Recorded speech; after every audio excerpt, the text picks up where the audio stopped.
Okay, I want to go over the technique of a one-legged kickback.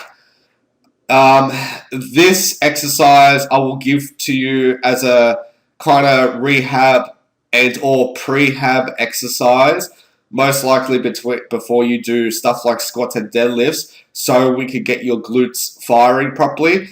The majority of us, even myself, have glutes don't fire properly. In particular, one glute which doesn't fire as good as the other.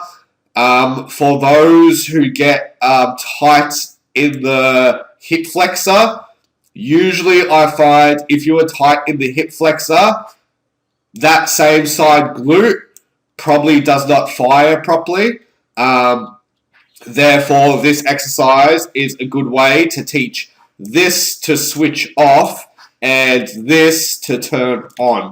Okay, so the cues that I want you to focus on this exercise, we're going to break down the body into segments so it makes more sense. I will start with this front side and work my way down. First, hand position. Your hands are the same, so your hands should be in line with the shoulder joint. So that's just straight down along the other side as well. So just dead straight down in line with the shoulder joint. Your back should be quite flat. Let me get a line tool. Alright. So we want to try to keep the back relatively flat and minimize this hyperextension. Hyperextension being kind of like when you get a if I was to put my chest high, this here, I'll get that little like hyperextension. So this will be up, this will dip down, and then this will be up, and then I'll kind of get that bendy back there. So we want to minimize that and keep our back relatively straight.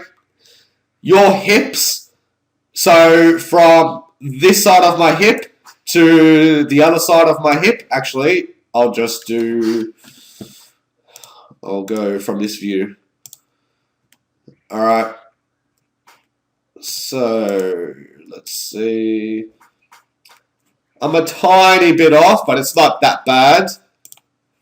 So, from here to here should be pretty straight.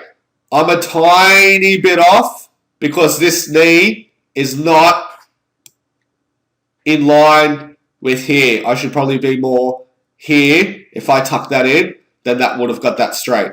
But it's not that bad. What you don't want, usually when I see people, when they put this leg up to do this, as soon as this goes up, they shift all their weight onto this side. That side will go down. This side will go down. And then the hips, they are all the way here. So you've kind of got like one butt cheek that's down here. And then you've got one butt cheek that's up here.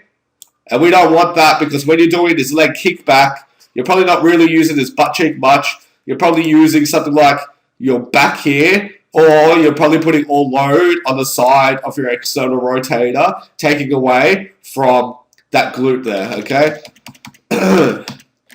So, that's the hip. I will play the video in a sec, but I just wanted to show you all the main cues.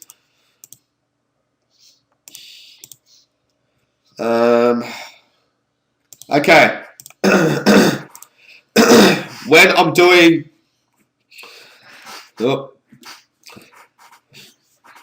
we don't have to do the whole leg back bend thing, as in bringing the whole foot all the way here, kicking back. Just keep it straight, and then when I come up, I'm really squeezing the glute there. From here down... Alright. From this bit of my leg down, all this part, my leg is... I have this fully relaxed. Like, there is no contracting happening at all. It's almost like just a dead limb.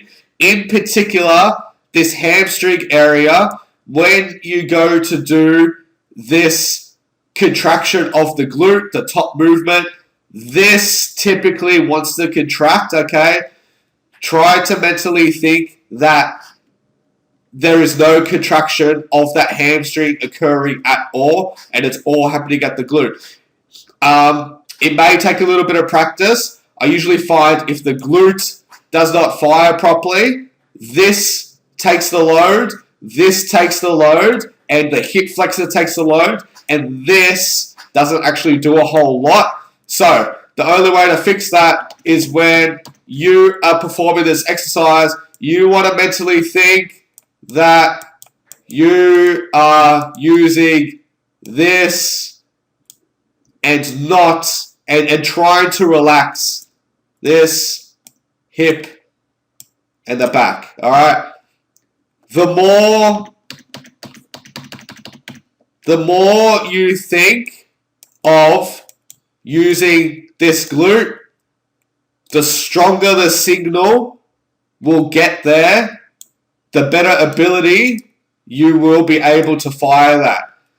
It's going to come with practice, because at the moment, those who have tight hip flexors, you're trying to do this, but also you've got a little massage that's going to here, and then you've got another little massage that's going to here.